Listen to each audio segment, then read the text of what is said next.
Hello' friends, আজি মই আপোনালোকৰ মাজলৈ এনেকুৱা এটা কবিতা আগবঢ়াই আনিছোঁ।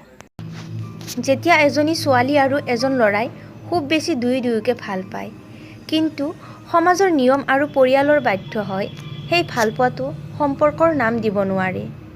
তাৰে ওপৰতে কবিতাটো আপোনালোকৰ মাজলৈ প্ৰকাশ কৰিব ওলাইছোঁ।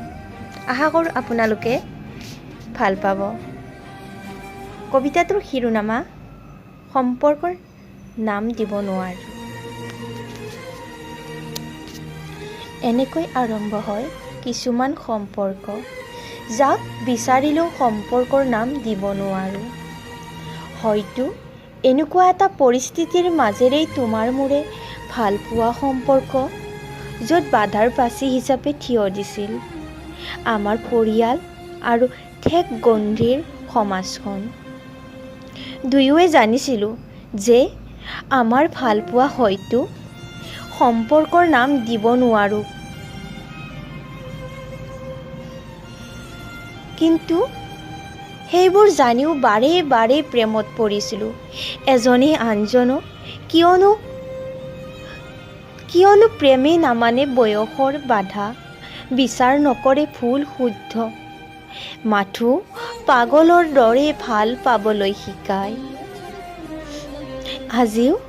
আজিও বৰকৈ মনত পৰে জানা, তোমাৰ মোৰে সেই সৰু সৰু ধেমালিবোৰ। ভাবিলেই যেন দুখৰ মাজতো হাঁহিৰ বিৰিঙনি উঠে। তুমি যেন মোক কথা পাতি কোৱা, দেহা তুমি একো নাজানা, তেতিয়া যে মোৰ ইমান খং উঠে। আৰু মোৰ ফালে তুমি মৰম লগাকৈ চাই কোৱা, এই দেহা এইবোৰ খং নে অভিমান? আৰু মই কওঁ খং।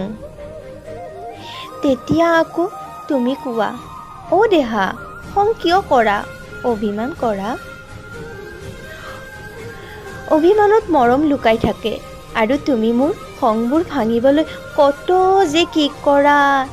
এনেকৈ সৰু সৰু কাজিয়া, ধেমালি আৰু বহুত মৰম ভালপোৱাৰ মাজেৰে আমাৰ সম্পৰ্কটো কি ধুনীয়াকৈ চলি আছিল ন? আমি ভবাই নাছিলোঁ যেন এদিন আমাৰ জীৱনলৈ কাল অমানিশা নামি আহিব। হয়তো নেদেখাজনেও বিচৰা নাছিল আমাৰ এই ভালপোৱা সম্পৰ্কৰ নাম পোৱাটো। কাৰণ এইটো নহয় যেন আমাৰ মাজত কোনোবা দ্বিতীয়জন সোমাইছিলহি।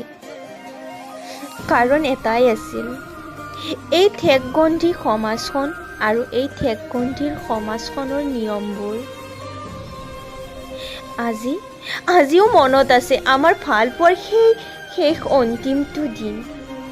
তুমি যেন মোক সুধিছিলা, দেহা তুমি বাৰু মোক কিমান ভাল পোৱা?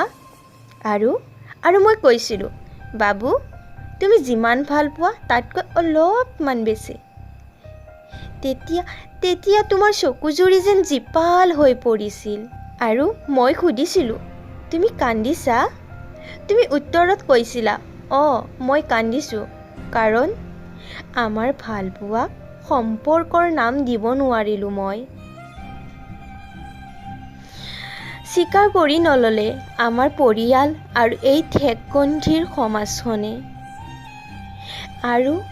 আৰু তুমি যেন বুজাইছিলা, ঐ দেহা শুনা, আমি আমাৰ পৰিয়াল আৰু সমাজৰ অবাধ্যতো হ'ব নোৱাৰোঁ ন?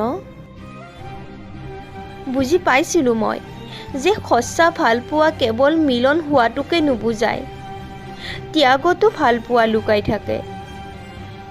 আজি আমাৰ মাজত কথা বতৰা নহয়, হ'লেও আমাৰ আক্ষেপ নাই, কিয়নো এজনে আনজনক সেই আগৰ দৰে ভাল পাওঁ আজিও।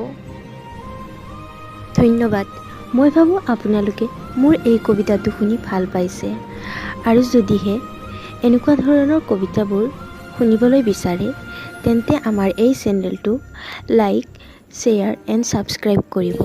আৰু যদিহে আপোনাৰ লাইফৰ লগত এই কবিতাটো মিলিছে, তেন্তে আপোনাৰ অনুভৱখিনি কমেণ্ট বক্সত আমাৰ আগত শ্বেয়াৰ কৰিব।